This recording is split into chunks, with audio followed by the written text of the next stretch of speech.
Ladies and gentlemen, this is the Drafted Up Podcast. I'm Theo. That's Nick. You can follow us over on Twitter at DraftedUp_pod. We're on Spotify, YouTube. Good. How are you, my boy? Good to be back. I'm doing, had a week off, busy week. Insane, but I'm doing good. Things are slowed down. Almost done statting some guys out. So then once we both finish those, we'll start doing some positional rankings and mock drafts. Getting there. Doing a lot of mocks. Lots and lots of mocks. Mock season, baby. Yeah. Today we'll be doing some buy or sell. We're looking at about 15 players here at their current average draft position, ADP. We'll be using Sleeper for the ADP numbers. And then we'll tell you if we like them there, if we don't like them there.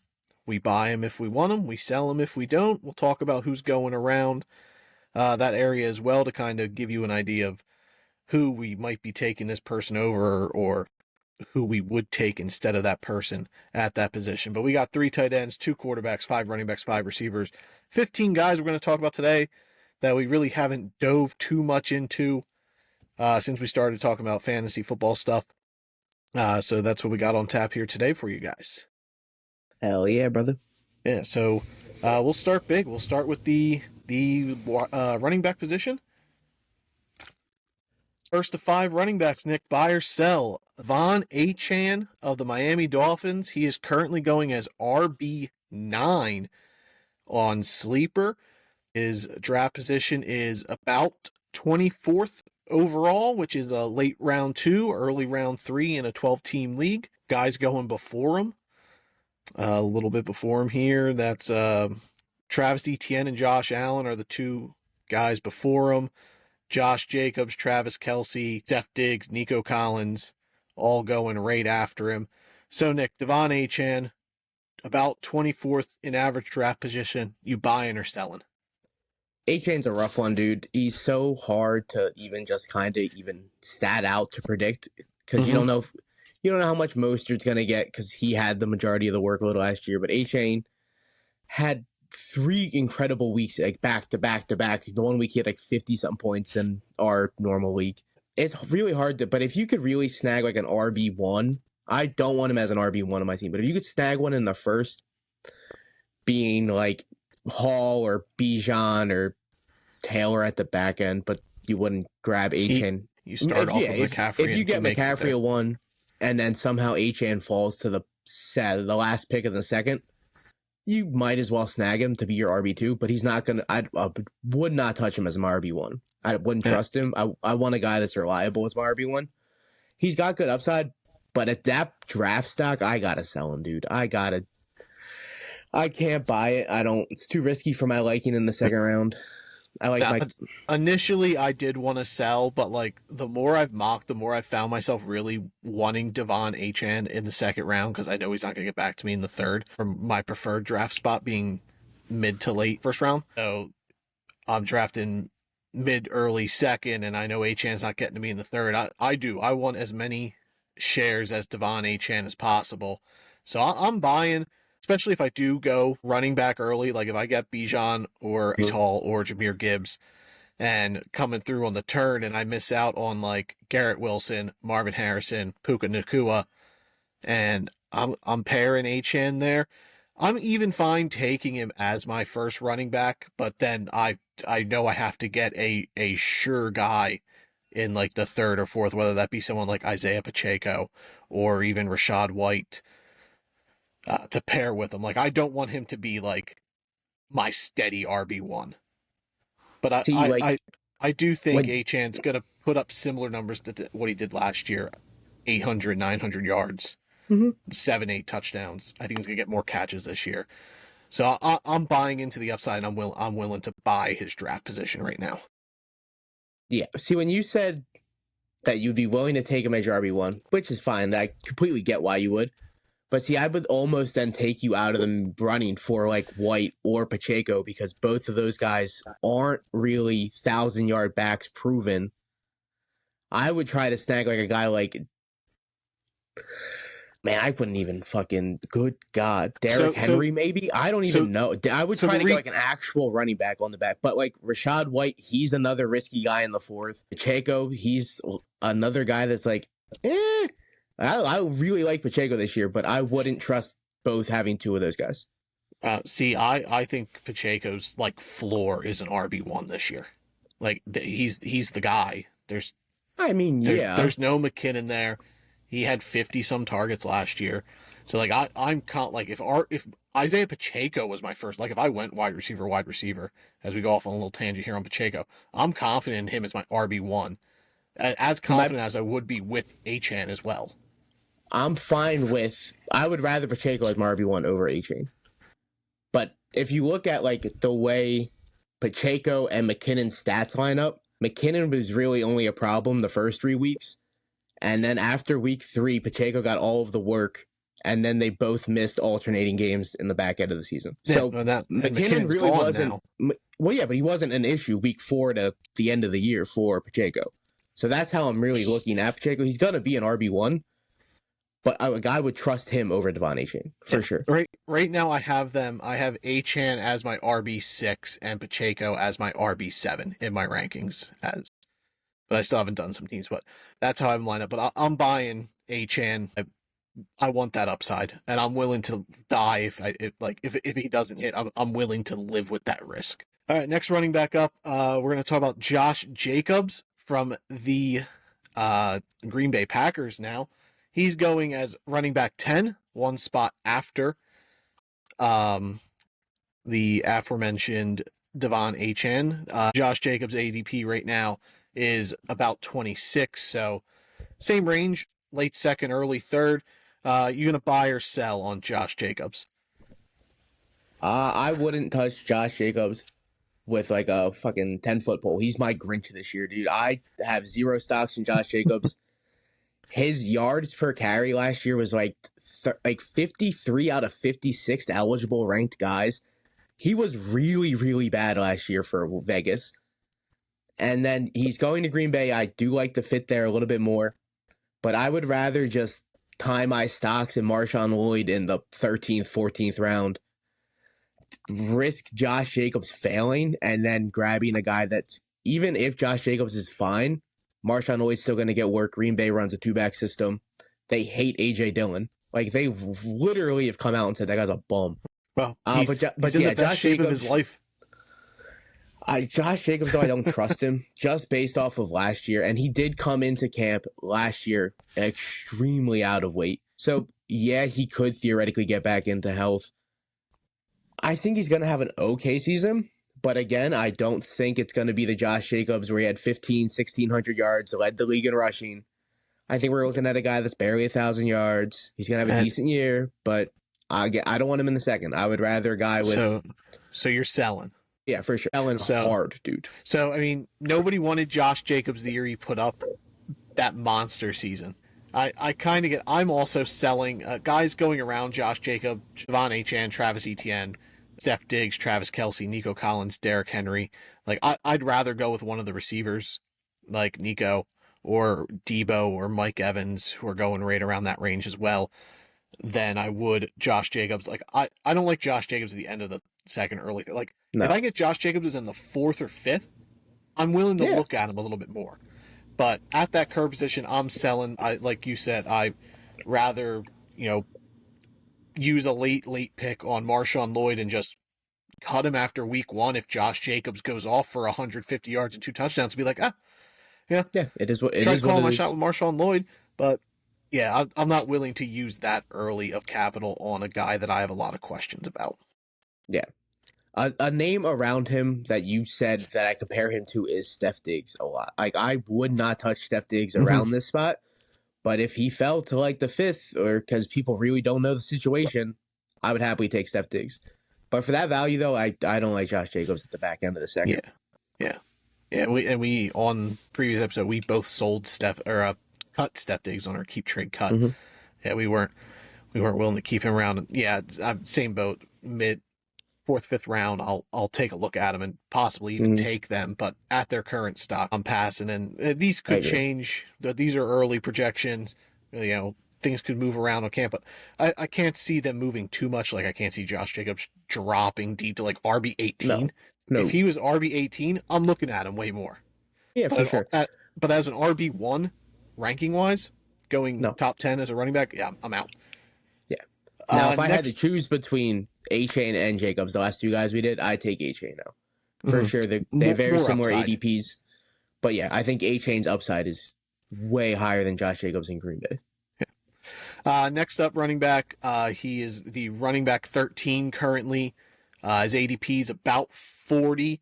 So that's early to mid 4th round. We're looking at Tampa Bay's Rachaad White.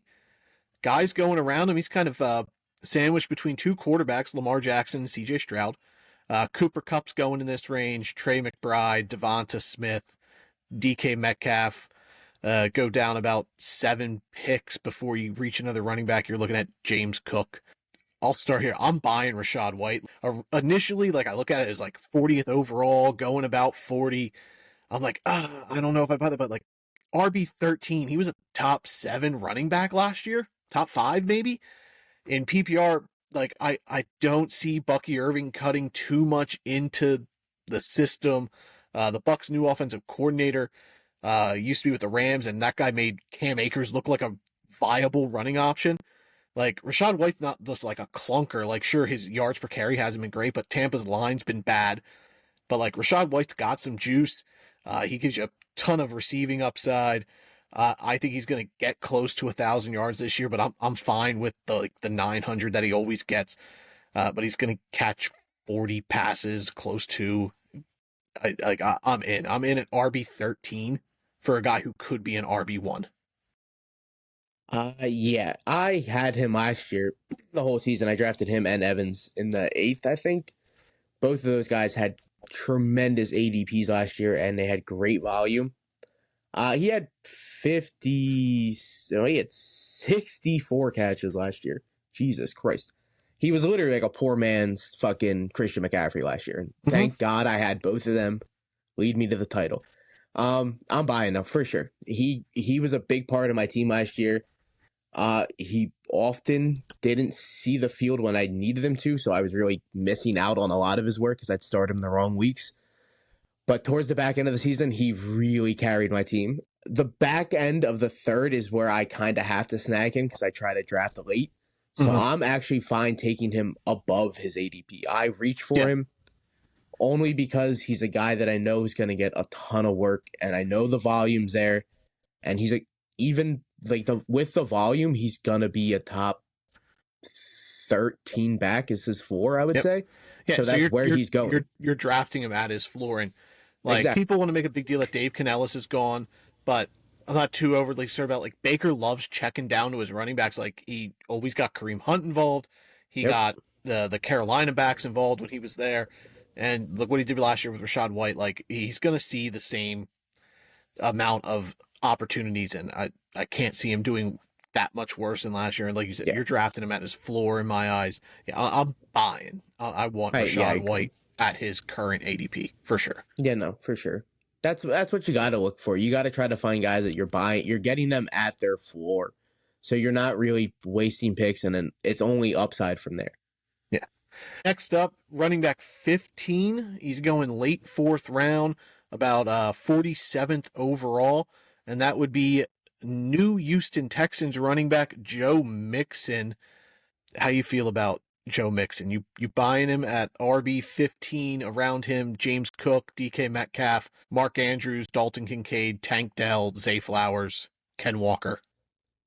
The similar running backs that ADP wise, we have James Cook, Kenneth Walker, Kamara, James Conner. I would take Joe Mixon over some of them, but not all of them.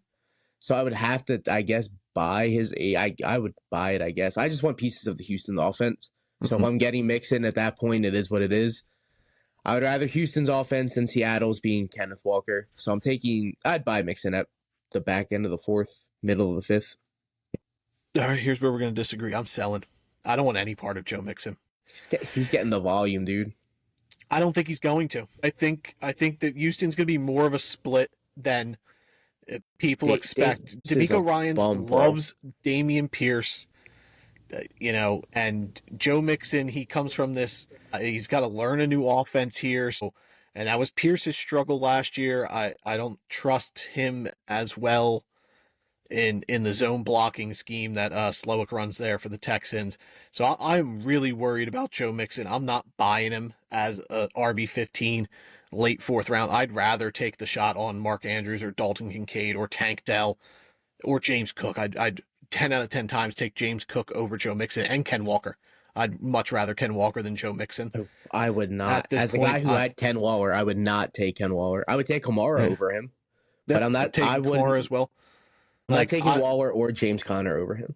Like I hold Joe Mixon more as like a low end RB2 right now, and I'm drafting him closer to an RB1 at RB15. I'm real worried. Like I just don't think it's a good match in Houston. Even I would probably take him over James Cook too. James Cook's gonna get everything, but he's not gonna get touchdowns. Joe Mixon could, his 4 in Houston touchdowns wise, probably 5, and that's Cook's ceiling. Yeah, but I think Cook could get 50 catches. Joe Mixon's not getting 50 grabs in Houston's offense.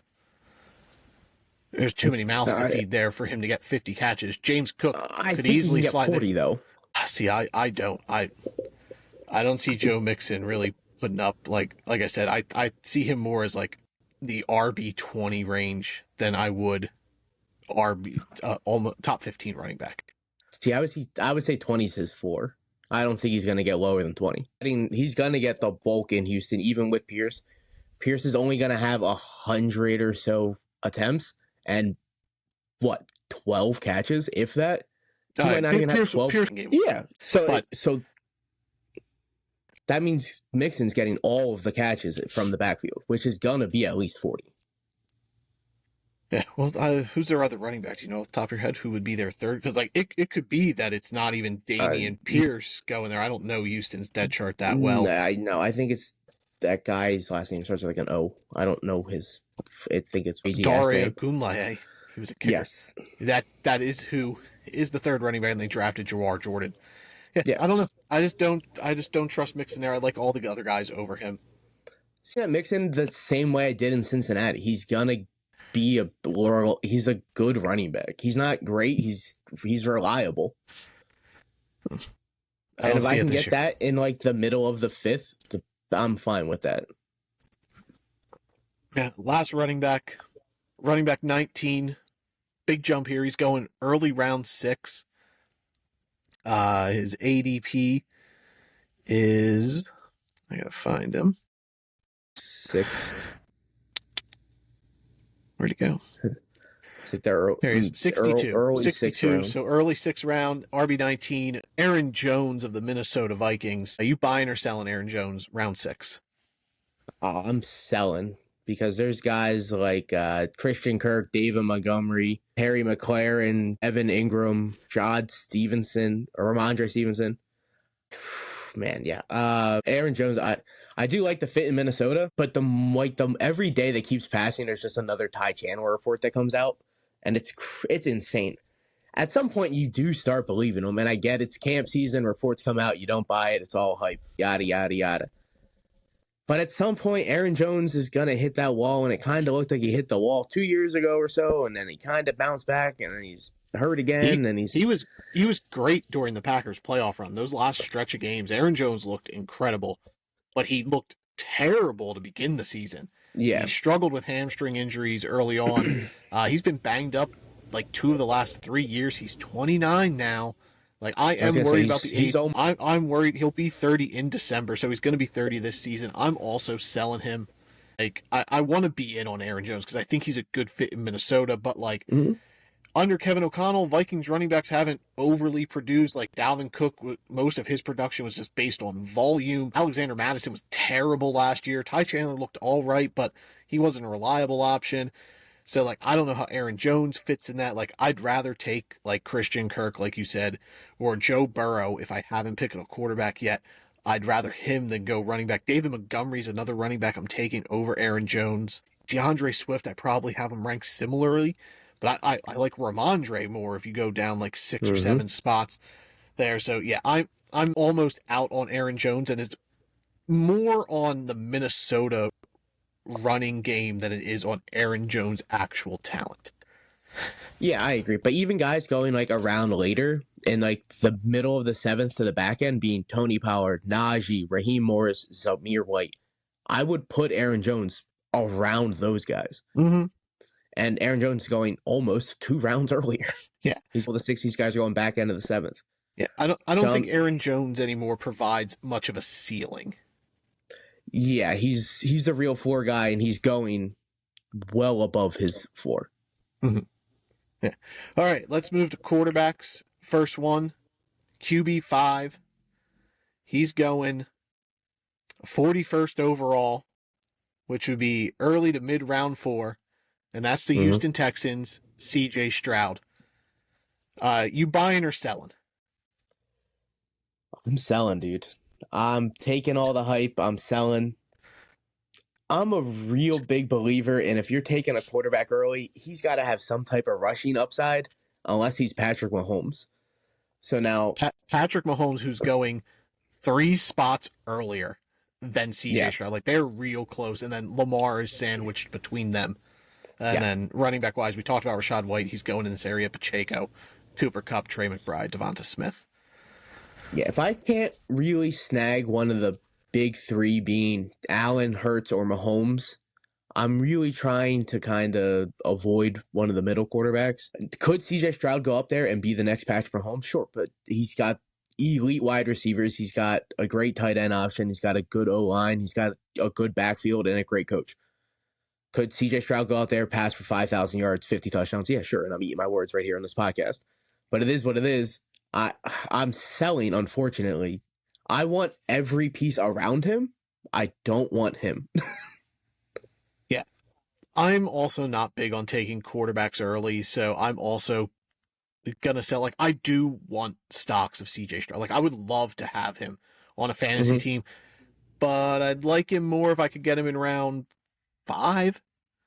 Whereas then I have 2 running backs and 2 receivers, or 3 receivers, 1 running back, or at least I build other pieces around him instead of having, I'd probably have to take him, maybe in the 3rd round. So he's the 3rd guy I'm picking. So I have a running back and receiver, and then CJ Stroud. So I'm selling him at his draft position. I think Stroud's going to have a great year. He's going to be a QB1. He's probably going to be a top 7. 7 is probably his floor at quarterback, unless like this year's completely catastrophic. At that spot, I'm like 2 spots behind Patrick Mahomes. Like, again, Mahomes had a bad year last year, fantasy wise. It's too rich for my liking, so I'm also going to sell CJ Stroud at that spot. Yeah. See, like the whole Mahomes quote for quote bad fantasy year, CJ Stroud can go out there and do that. He can go out there and be a huge fantasy disappointment, but he could still lead the fucking Houston to the championship game. Yep. He's not. CJ Stroud is an elite pro quarterback. He can viably just be an okay fantasy option at moments because he doesn't have the elite rushing yards, or there are going to be games up 400 passing yards and 5 touchdowns, but there are games where Kyler Murray can go out there and have 150 passing yards, but still have 80 rushing yards, 2 rushing touchdowns, and finish with 40. Yeah, CJ Stroud's ceiling at rushing yards is probably 200. Like, you're not gonna. Yeah, he's not gonna. He doesn't need to. No, he's an elite quarterback. He's gonna pick you apart with his arm. Yeah, so you got to really, and he's not going to get 400 yards every week and 4 touchdowns. Yeah. But at the 4th round, I'm out on Stroud. Especially I need to see. I could probably I could get Mahomes at that spot too, and Lamar, as I'd rather have. Yeah. I need to see another year out of CJ Stroud where I can put him in the fantasy category of Mahomes, where he's not an elite quarterback, fantasy rushing wise, but he's still an elite fantasy quarterback. Stroud, he could easily pull a Joe Burrow or like a Justin Herbert. And just go out, Justin Herbert, and go out there and completely disappoint me. Trevor Lawrence did it last year too, and look where he's going. Yeah, Trevor Lawrence last year was quarterback, and now he's like that. He's real far down. Let's talk about a guy who we didn't see a lot of last year as our other quarterback. He's going the quarterback after Stroud, so he's going QB6, about almost 20 spots later. So he's going about 60. So late round 5, early round 6. And that's Anthony Richardson of the Indianapolis Colts. He provides the rushing upside. Are you buying Anthony Richardson in the late 5th round, 6th round range?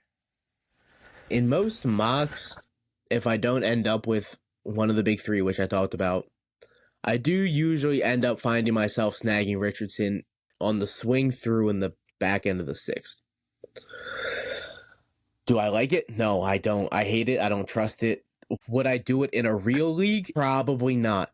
Does it look good in a mock draft? It looks great in a mock draft. So I don't know if I can trust Anthony Richardson yet. So guys going around Anthony Richardson, Amari Cooper, James Conner, George Kittle, Aaron Jones, Christian Kirk, Rome Odunze, and then Joe Burrow's the next quarterback. He's QB7. He's about 6 spots later than Anthony Richardson. So the guys around him, not the best name. Like there's a lot of what, like I think Amari Cooper's the strongest name there, sans like Joe Burrow, but Joe Burrow, question marks, like is his wrist going to heal? George Kittle's real boom bust. James Conner can't stay healthy. I mean, we don't know if Anthony Richardson can either. And then we just talked about Aaron Jones, that we don't feel he's worth it. Like the Anthony Richardson is classic fantasy trope where you're calling your shot. And if he bombs, he's going like QB 20 next year. Yeah. But he has that Lamar Jackson, the year he won his first MVP, like he wasn't spectacular his rookie year. And it was a lot of calling your shot and taking this dude. And if you did, you won a championship or got real far. And Anthony Richardson provides that upside. And with the names around him, I am buying him, even though I'm more of a draft QB later. But if I am drafting Anthony Richardson, I'm going to try to get a more stable guy later, like a Jared Goff or even Justin Herbert or Trevor Lawrence, just so I have a viable option in case Anthony Richardson gets hurt or just doesn't provide you any sort of upside. But you're looking at a guy who could get 1,000 yards rushing and double-digit touchdowns as a runner, and then get 18 to 20 touchdowns through the air, 3,000 to 3,500 yards. And you're looking at a guy who could end up as QB1 based off his ability, despite the fact that he's probably an average pro quarterback in terms of passing. So I'm going to buy. Reasonably so. He's a guy that's going to go out there and, if performed well, he's going to win a lot of people championships. He's quarterback Devon Achane. Yeah, it's almost like when Hurts, 2 or 3 years ago, when he had his breakout year, he was like a 13th round pick. He was hella late. Richardson obviously isn't going that late because we've seen what he could do last year in the 4 games. I don't think he finished like a full game. He finished 2 games. Okay, yeah. And he was a top quarterback those games. Both those, yeah. You've seen the rushing ability, and that's really what you're looking for in fantasy from a quarterback. So if I do miss out on Anthony Richardson, I'm looking at Jaden Daniels. Like he's going way later, and he could provide more rushing upside than Anthony Richardson does. So like if you do want to call your shot on Richardson and you miss, somebody takes him before you, target Jaden Daniels later. You're getting him 4 or 5 rounds later than you would Anthony Richardson right now. Yeah. If I tend to not get Richardson in the 5th, I usually try to get Tua or Goff and then Jaden Daniels as my backup, because Daniels' rushing upsides his ceiling's literally like 1,000 yards. Yeah. Fantasy, if your quarterback's rushing for 1,000 yards, you have an elite fantasy quarterback. Yeah. The Commanders could be terrible, and Jaden Daniels could still be a top 6 quarterback in fantasy because of his rushing ability. It's the Justin Fields effect. Justin Fields was a top 6 quarterback in fantasy football. He's a horrendous quarterback. Jaden Daniels is a better quarterback than Justin Fields. 100%. But his is more. We haven't seen it yet. Around him. Yeah. So yeah. Well, let's move on. Let's move on to tight ends here. Let's talk tight end 1. He's going 21st. So the end of the 2nd round. Detroit's Sam Laporta. You buying him? You buying that spot for Sam Laporta? No. Me either. I cannot buy a second year tight end in the second round. He's going over Kelsey, which I think is absurd. I get Kelsey had a quote for quote down year. It is what it is. I'm still taking Kelsey over Laporta. Laporta, I don't have my tight end statted out, so he's gonna be a top 5 tight end. But to take him 2 is insane. You're drafting him at his ceiling. Yeah. So he's tight end 1. Yeah, that's his ceiling. You can't get better than that. And he's a wide receiver 1. So guys going around Sam Laporta, Brandon Ayuk, Chris Olave, Drake London are the receivers going right before him, and then after him is Josh Allen, Travis Etienne, Devon Achane, Nico Collins. Like, I'd rather take Nico Collins than Sam Laporta. Like, Sam Laporta had double-digit touchdowns last year. That's a hard thing to replicate. Like, he's still going to get the targets. He's going to be but he's always going to be the second target in his offense because Amon-Ra St. Brown is going to get the bulk. And then they want to get Gibbs more involved. So, like, I don't know how much of Laporta's success last year was just necessity. Like, I think he's good, but at the end of round 2, I'm not buying. Like, I'd rather take one of the running backs or receivers in that range, bank on Sam Laporta being tight end 1 again, and putting up equivalent stats to a wide receiver 1. Yeah, you got to grab positions that you're doubling up on, receivers, running backs, then trying to call your shot on a tight end who had a historic rookie year. He for sure did. Mm-hmm. But for him to go out there and do it again is almost near impossible. It's like taking Travis Kelce in round 1. Yeah. It's a few years ago. I would have never done that. Yeah, man. I don't know. I don't even think he had 1,000 yards last year, correct? Yeah. Or no, Laporta. No. So I don't think he did off the top of my head. And to do the double-digit touchdown, 886 for 889 and 10. I think that's going to be a very similar year, but I think his touchdowns are going to be around 7. Yeah. So I think he's going to fall. 10's a hard number to replicate for anybody, no matter how great you are. Yeah. Let's go next tight end. He's going as the 3rd tight end overall, going about 44th. So that's mid 4th round. That's Trey McBride from the Arizona Cardinals. I'm selling on McBride. The lack of touchdowns really worries me. 3 last year and 1 the year before, his rookie year. So, like, and now Marv's there. His rookie year's out the door. But and now they bring in Marvin Harrison, so, like, he's not going to be the number 1 target like he was last year. So, like, I do think he takes a step back this year. Like, I think a lot of Trey McBride is you're hoping he just gets a bulk catch load. Like, just short passes that Kyler hits him off to. But I don't want to bank on my tight end having to catch passes. I'm more like a tight end with upside for touchdowns. I don't think Trey McBride provides that. Like, Devonta Smith's going around him, DK Metcalf, James Cook. I like Mark Andrews as much as I do.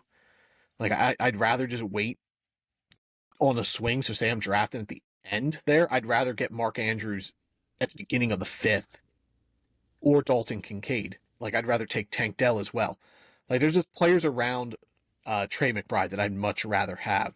So, like, Marv being there and Kyler, he's going to be the main focus for Kyler. I think McBride's targets are going to go down. He doesn't provide a lot of touchdown upside. So I am selling him at that mid 4th round range. See, the range is rough because the guys around him being like Rachaad White, Cooper Kupp, Devonta Smith, DK Metcalf. But I really like Trey McBride this year. I think his targets are going to go up. I think he's going to have 1,000 yards. I think he's going to have it. I think his floor for touchdowns is 4 or 5. So I think his ceiling's 7 or 8. Okay. I kind of like. So you're buying? You're buying? Would buy him. Yeah, I love Trey McBride, just not in that range. Like, if he was going where Mark Andrews was, I'll buy. See, Mark Andrews' ADP's 4.11 and his is 4.8, so they're almost identical, and I think I would take McBride over Andrews. I have him close. I'd have to look. I don't have my rankings from it. I know Kincaid's also there, and I know I have Dalton Kincaid above both of them. Kincaid's ADP's 5.02, so he's early 5th, where Andrews is late 4th and McBee is mid to late 4th. Yeah. But I'd rather sit off and wait for Kincaid. Last tight end we're going to talk about. He's going tight end 6. He's a fun name to talk about. He's an enigma. Kyle Pitts from the Atlanta Falcons. He's going 57th right now.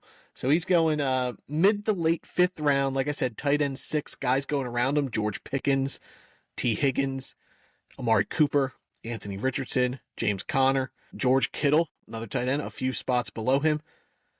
Are you buying or selling Kyle Pitts?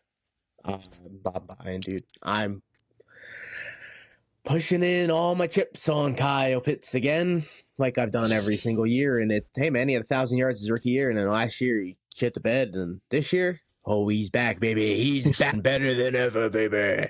Nah, I'm really in on Kyle Pitts though. Like the names around him you mentioned are the George Pickens is probably the only person I'd really take around him over him. I'm really high on George Pickens this year, but I think Kyle Pitts is gonna have the rookie season he had. It's gonna be 1,000 yards. He's gonna have more touchdowns than he had last year because he only had 3. He only had 53 catches last year. I'm pretty sure he's gonna get that by fucking 30. I think he's gonna push 80 catches, 1,000 yards. Kyle Pitts is the guy, baby. He was the 5th or 6th pick of the draft for a reason, my guy. Yeah. There's a chance that Kyle Pitts gets his touchdown total from last year in like 5 games this year. Yeah. With like he's got 5 career touchdowns. Yeah. He had 3 last year. There's a chance he had games. He's got a game with 2 and then a touchdown next year. He's getting 4 this year. He had 1 his rookie year, 2 his second year, 3 his third year, 4 touchdowns. 4 touchdowns.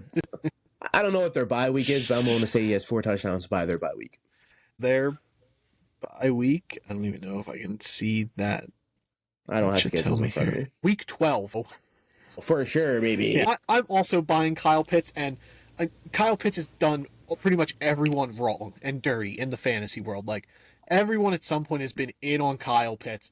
And if you've ever been in on Kyle Pitts, especially if you were in on him last year, there's no reason you should be out on him this year. You should still be in. Like, it's a better situation now. He's got a better quarterback. Like, Kirk Cousins, like, look what TJ Hawkinson did with Kirk Cousins. It works. And Kyle Pitts is going to, like, I think Kyle Pitts is going to be a better fantasy option than Drake London this year. I have them almost like identical. I have London more yards.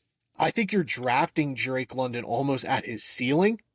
He is at his ceiling, I think you're drafting Kyle Pitts maybe at his floor. Near his floor. You're drafting him at what? Tight end 6? 1, 2, 3, 4, 5, 6, 7. He's going as tight end 8. Well, he's ranked 8. He's going as tight end 6. Yeah. So I'm buying. And if it doesn't work, you know what? I'll probably buy him again next year because the dude's an alien. He's a freak athlete. And in that offense, like, theoretically, he's going to work. With Drake London on the outside, Darnell Mooney, who else do they have there? Rondale Moore they brought in. Bijan's there. Tyler Algier. Well, obviously. I just meant receiver-wise. Oh, okay. You can't cover them all. And Kyle Pitts is going to be fucking eating up. Jonnu Smith ain't there to fuck around and take targets away from him. Like, Charlie Warner's the backup tight end. That dude's a blocking specialist. Hawkinson had, I'm pretty sure, like multiple games where he had double-digit catches last year. I don't see why Kyle Pitts can't do that. Yeah, I agree. I'm in on Kyle Pitts there. I think the only people around him I would consider over him would be George Pickens and Amari Cooper. Oh, see, Amari Cooper's a tough one for me. I really do like Amari Cooper, but I think I would take Kyle Pitts. The 1Z position, it really locks up my tight end. I think it really just, I wouldn't even have to worry about it. Hopefully, you don't have to worry about it. Unless Kyle Pitts comes out here and just fucking shits the bed, Kyle Pitts style. Yeah, at that spot, yeah. If you've ever been in on Kyle Pitts, stay in on Kyle Pitts. Like, don't. I know it's tough to like be like that guy did me dirty. You just don't want him. You know what? You want no shares of that guy. Like sometimes you have to ignore the pass and focus on like how much better the road is for Kyle Pitts. Exactly. So look at the situation. Kirk's there. Kirk loves checking down the tight ends, short routes to tight ends. He's going to use Kyle Pitts, and Kyle Pitts, he's a legitimate athlete, dude. He's going to get the yards, the cap. Yeah, he's finally in a situation where he's going to be utilized properly. Yeah. All right, let's talk wide receivers to close this out here. We'll start off with a guy we've talked about a bunch, before fantasy, and that is rookie wide receiver Marvin Harrison Jr. from the Arizona Cardinals. He was the first receiver off the boards this past draft. His ADP currently is 14, so that puts him at the beginning of the second round. You buying or selling Marvin Harrison? It's really, really hard to. I, oof. I'm selling Marv. On the back end of the second, you could really kind of get Jonathan Taylor on the back end, Kyron Williams, Barkley, Devontae Adams. It's too much of a risky situation to take Marv at the. He's most likely going to be your receiver one because you're picking at the back end of the first. You're probably looking at one of the running backs there, unless you're grabbing like Puka. If Or you could Garrett really Wilson. get Puka, yeah. Even then, you're still looking at a receiver that is relying on Aaron Rodgers to stay healthy. Puka's a second-year receiver. All those guys have question marks, and you're just adding question marks with Marvin Harrison, who has never seen a snap in his life. He's going to go out there and have 1,000 yards, but how are you taking that over Devontae Adams, dude? Like, you're not high on... I'm going to. Without doubt, no question. Devontae Adams literally had 103 catches last year, almost 1,200 yards, and 8 touchdowns with no quarterback play. I get that. And now you add Gardner Minshew, who is a fantasy god. He's or Jameson Aiden O'Connell. Winston, who did that. Aiden O'Connell got him 103 catches, 1,200 yards, and 8 touchdowns. That's Marvin Harrison's ceiling. Will Levis is Jameis Winston. No, Gardner Minshew is. He's going to go out there and sling the ball. I am going to call my shot on the young upstart player Marvin Harrison over an older Devontae Adams. I want that excitement. Yes. I don't get that excitement with Devontae Adams. I want Marvin Harrison. I'm buying this draft stock. Like, if I draft at the end of the first and I'm pulling in Garrett Wilson and Marvin Harrison, I'm going away happy. I don't care what the rest of my draft looks like. Like, I think you want to do a straight PPR bet on Devontae Adams and Marvin Harrison? Points on the year, final year. No, because Devontae Adams will get spam catches. So why wouldn't you take Devontae Adams over him? He's going to have more points. I think Marv's going to have more yards and touchdowns. But he's going to have more points. Yeah, but wouldn't you want the guy with more points? But Marv's going to be better. Like, as an actual, like, I'd rather buy the upside on Marvin Harrison. I'm taking the then rely on a guy who's got to get, cheap throws. Like, Devontae Adams could have 100 catches and be below 1,000 yards somehow. Devontae Adams is still a top 5 receiver in football. I'm buying a dip for Devontae Adams. I've been out on him. I don't like him at that position. I'd much rather take the risk on Marvin Harrison. That's insane. I think Devontae Adams is going to outscore Marv by at least 20 points on the year. I also wouldn't take Marv over Kyron Williams, Barkley, Jonathan Taylor. These are guys that I was just much rather have over Marvin Harrison. Then that's also a philosophy thing. Like, you prefer going, like, I'd much rather receivers and then draft my running backs later. That's just always how I prefer drafting. I think I have Jonathan Taylor right now as like my RB11, just based off how I statted him out. It's disrespect. I just don't think he's going to get a lot of touchdowns with Anthony Richardson. I think Richardson's going to steal all the touchdowns. And that's what worries me. I have him at like 1,300 yards, but I only have him at 5 touchdowns. The quarterback, similar to like the Eagles. And did Ja'Marr Chase even go this high in his rookie year? I don't recall. I don't think so. And he had Joe Burrow, who was coming off an ACL injury, who looked terrible as a rookie. Kyler Murray didn't look good last year. But Kyler Murray has, in the past, sustained a wide receiver 1 with DeAndre Hopkins. And even heavily targeted Hollywood Brown. Hollywood Brown was fantasy relevant when Hopkins was out that year. To take Marv that early, no one even took Chase that early, and Chase was just as good as a prospect. They both went top 5. There's a fly flying around my mic.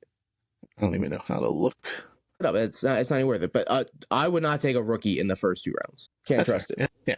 See, I would. I think Marvin Harrison's just a different breed. I think he's going to be an amazing receiver. To take him over Devontae Adams, I think is extremely disrespectful. It's more me calling my shot. That's why I'm taking him over Devontae Adams. Next up would be, moving on here, Brandon Ayuk, who's going as wide receiver 13. And he's going 20th overall, so mid to late second round.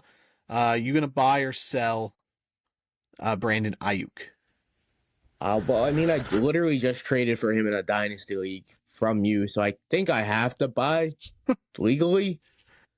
But his whole contract thing really worries me this year specifically. I'm really worried about the contract. There's a whole bunch of trade talks. He's on Instagram saying, but I thought the Niners aren't going to. He's literally like, he's kind of going insane. They drafted a receiver in the first. I kind of fuck with it, though. Go out there and get your money, kid. Go get what you're worth. He deserves it.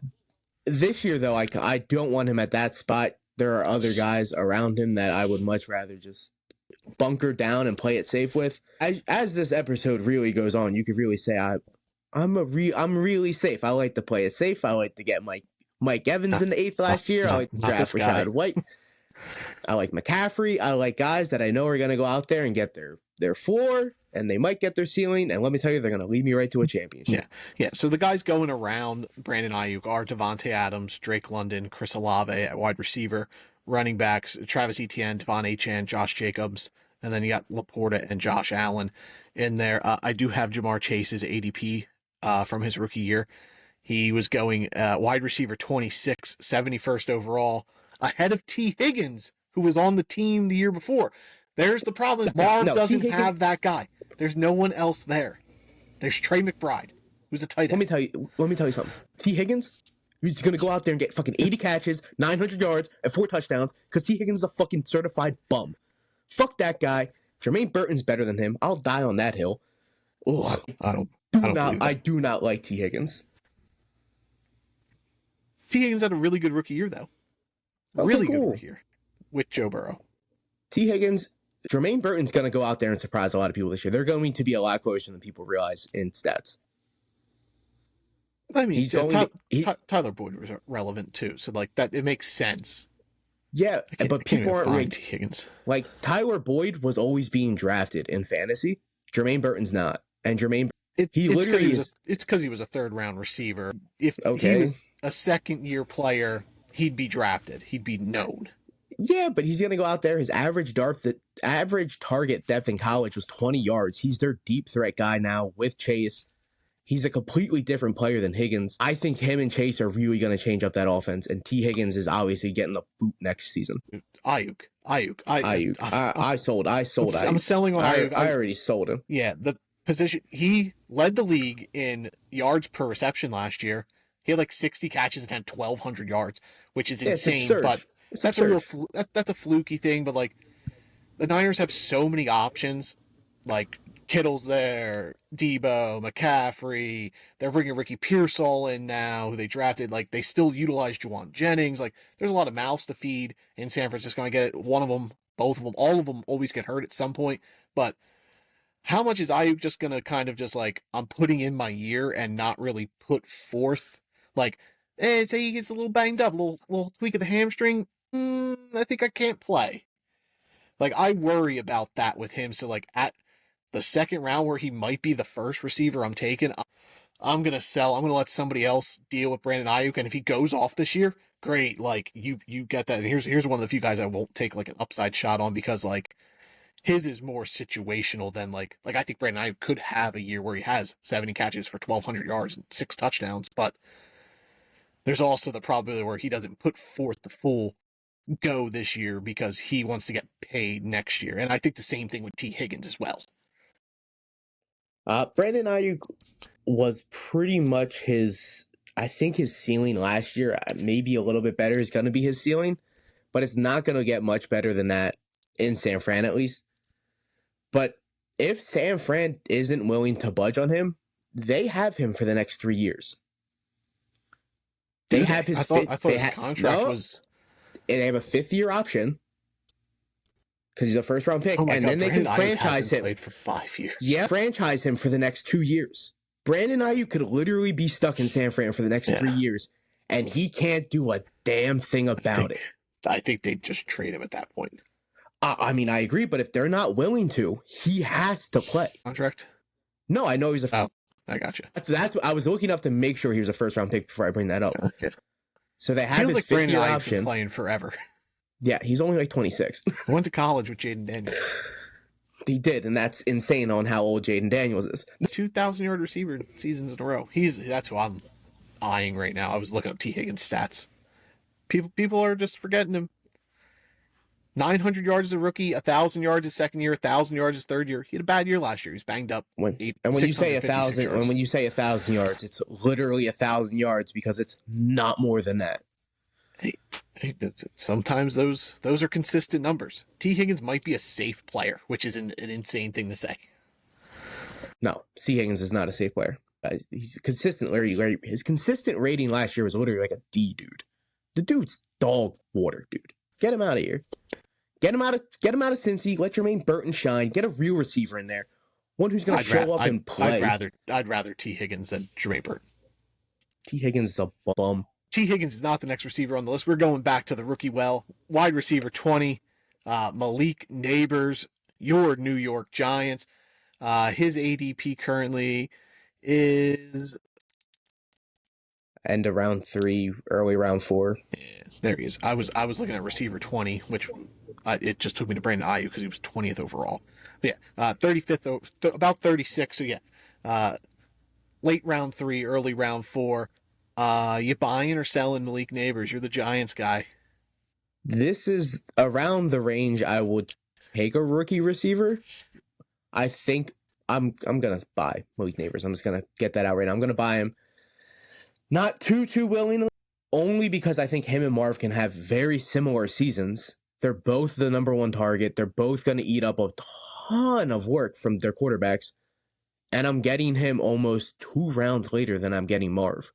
So players I can go out there and let me go. I can go out there. I can get a running back in round 1. I can get Devontae Adams in round 2. I can get someone in round 3 and get Neighbors on the swing.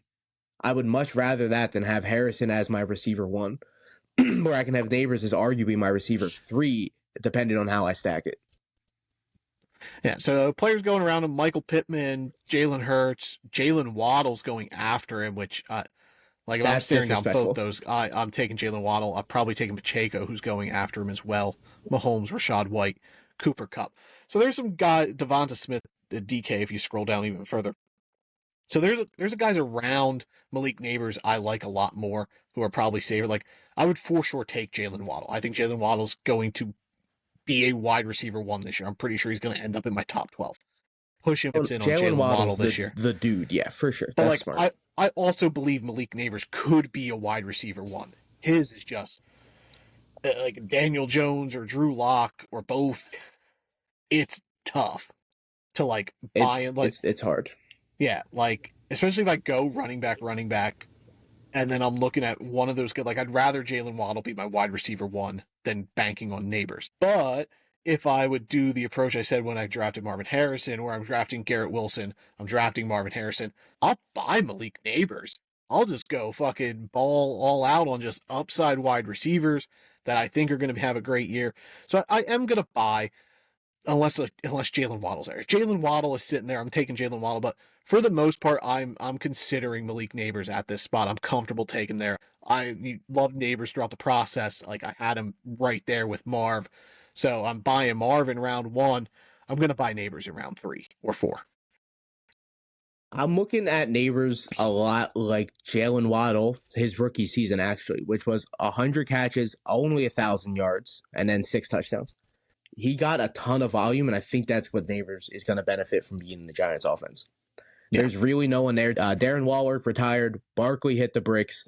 So we brought in Singletary to replace Barkley. We drafted Tyron Tracy. Theo Johnson to replace Waller. We replaced Darren Waller with Theo Johnson.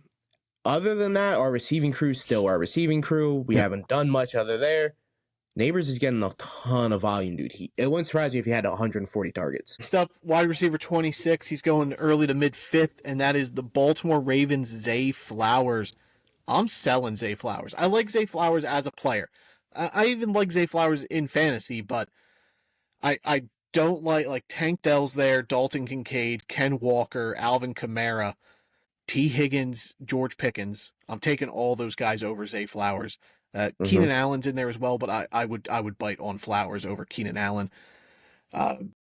Mostly because I have a proven quarterback in Lamar Jackson, and Zay Flowers is the wide receiver 1. Yeah. Keenan Allen is not. I'm still in on DJ Moore as the guy there. But Flowers, like, I worry that like Mark Andrews is healthy. I worry how much upside then Zay Flowers actually has in an offense that isn't overly pass heavy and really focuses on one guy. But if I can get him later, I'll buy him. But at this spot, I'm out on Zay Flowers. I worry that he's not going to provide a lot of touchdown upside.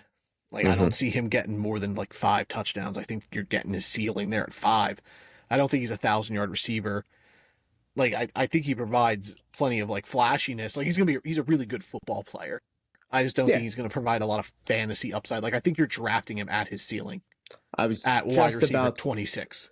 I was just about to say that. I think Zay Flowers is every year of his career, he's just going to be a guy, he's going to be like the 25th best receiver in fantasy. And there's nothing wrong with that.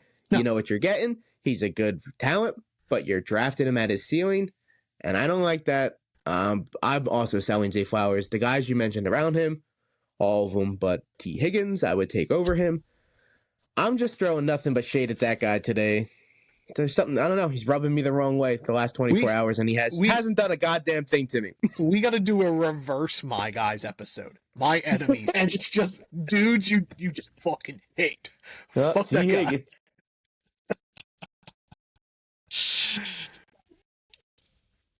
You're getting 1,000 yards. Just over 1,000.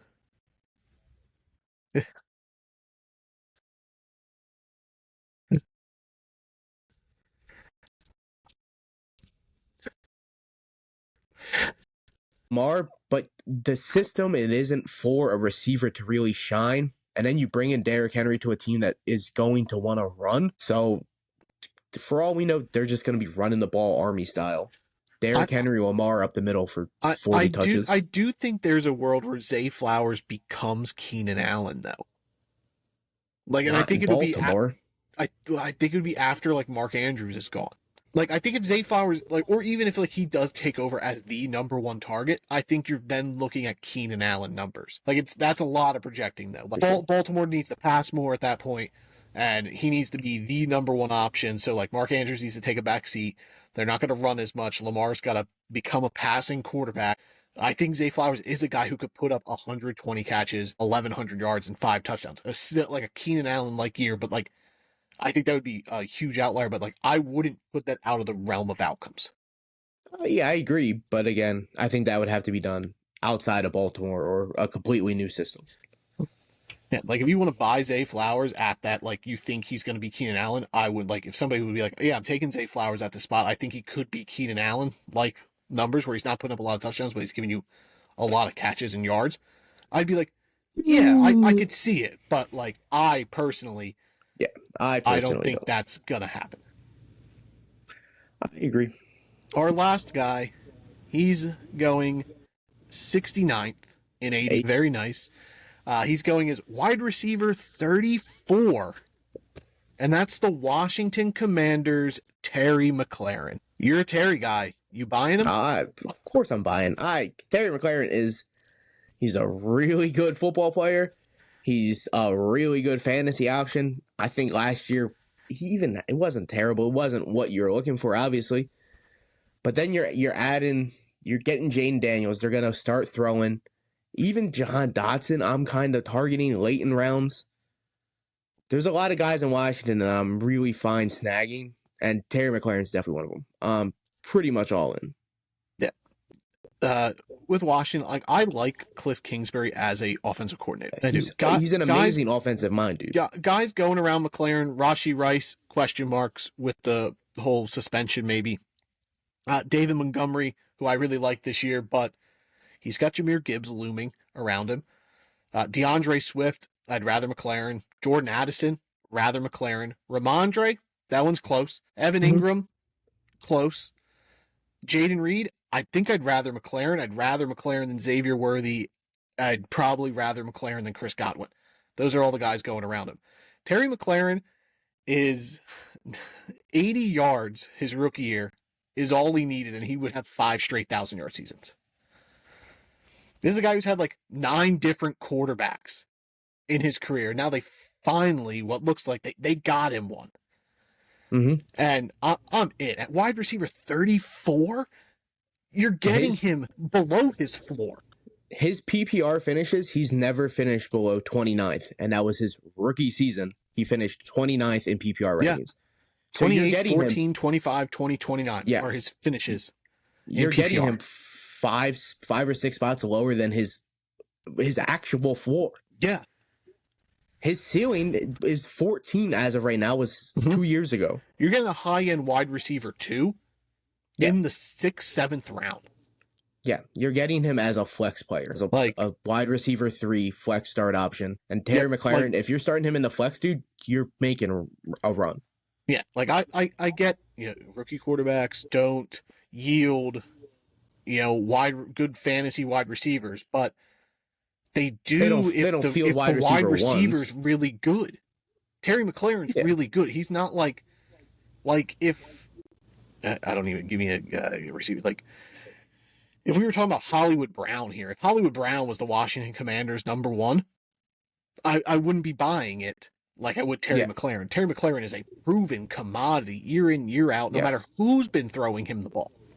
So it kind of reminds me of Mike Evans and Baker Mayfield. Like, people were selling Mike Evans because of Baker, and DK and Tyler Lockett because of Geno 2 years ago, and they both boomed because Geno was great. And I think that's happening to McLaurin here. Is they're bringing in a rookie quarterback, so everybody's like, I'm kind of out on this guy, but it's a crime that he's going as the 34th wide receiver in the draft. Like, he should be in the 20s. Yeah, for sure. Double buy. I am paying extra if I have to for Terry McLaurin at 69th overall as wide receiver 34. Yeah, man, he's going way too late in drafts. He's going, what do we say, round 8, round 6, Yeah, round 6, late round 6, mid to late 6, so possibly round 7. Yeah, mid 6, early 7. But yeah, to take him over guys, I don't know what I was gonna say. I'm looking at a whole bunch of them. I'm looking at 2 mocks here. It's very confusing. But yeah, he's going way too late in drafts. You got to go. Even Jahan Dotson, look at him last year. He was going like 8th, 9th round, and he flubbed up, and now he's going literally undrafted. Like undrafted. Go out there and get guys that have minor setback seasons but are still talented, like Terry. Look at their ceilings, look where they're drafted, and you could really tell that Terry McLaurin is not the 34th best receiver in fantasy. He's well above. Well, we'll end it here. I'll do a quick Terry McLaurin, who's wide receiver 34, or wide receiver 35, Jordan Addison. Terry McLaurin. Okay. I know you love Jordan Addison. I do love Jordan Addison, but Terry McLaurin's the 1 in the offense. Addison's the 2. I'm out, Addison. I'm out. There's a chance that Addison's running with Darnold or JJ right off the bat, and I don't trust JJ like I trust Jaden Daniels. I don't trust Sam Darnold. No, I don't trust Sam Darnold either. Yeah. I trust Justin Jefferson with both of those guys. Yep. But for you guys to sustain Addison, Jefferson, Hawkinson when he comes back, some type of run game. Well, we won't sustain a run game. It's going to be some type of weird thing going in Minnesota fantasy-wise. Yeah, but McLaurin, I'm also taking McLaurin in that situation. I just wanted to get your take on it because I know you're higher on Jordan Addison than I am. For sure. I like Addison, but Terry McLaurin, a wide receiver 34, that might be the biggest buy of the whole show for me. Out of all of the ones we did, he's going pretty late. I could definitely see that. Some disrespect. Put some respect on Terry McLaurin's name. It's either him or probably Rashad White. I don't know. I'm really running back 13. I love Rashad White, but Terry McLaurin. Respect that man. That's it. We're out of here. Buy or sell. You got it. I'm not gonna do a recap. You can pause the episode and write it down if you want. You get our opinions, and you got a little extra stuff there because we talked about T. Higgins and who else did we talk about? We went on a little Pacheco rant there, so you know how we feel about those guys as well. We talked a little bit about Jaden Daniels too. Like we gave you a little extra players, kind of throw it in there because kind of want to give you guys some takes on elsewise. Next week, not sure what's in stock. We're going to have mocks coming up soon once we finish our rankings. So stay tuned for those. We might have some guests on to do mocks with us, have a little fun with that. It's always good to get your guys' perspective as well with ours and change things up because Nick and I have been running mocks for a while now, so we know our draft etiquettes at this point. But yeah, we'll do some stuff, bold predictions. That's also something we got lined up there as well. So we got a lot of stuff planned going forward. But today, just buy or sell. We're out of here. As always, thank you for listening. Follow us over on Twitter at DraftedUp_pod. Like, rate, subscribe, review, all that good stuff over on Apple, Spotify, YouTube. Search Drafted Up Podcast. We'll be there. We appreciate you guys. Thank you, and goodbye. Bye.